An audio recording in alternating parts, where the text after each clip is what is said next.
بگن تو اصلا میدونی کی هستی؟ اگه من بهت بگم کی هستی دیگه هیچ کار بدی نمی‌کنی. تو فقط به این دلیل کار بد می‌کنی که خودتو حقیر فرض کردی، خودتو پایین آوردی، نمیدونی که چه پادشاهی هستی.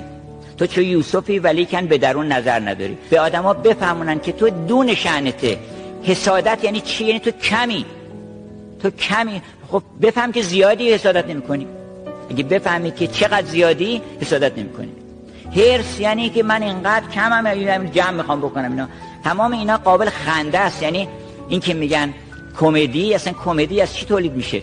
کمدی از اینکانگرویتی، عدم هماهنگی یه چیزی با چیز دیگه، تناسب نداره.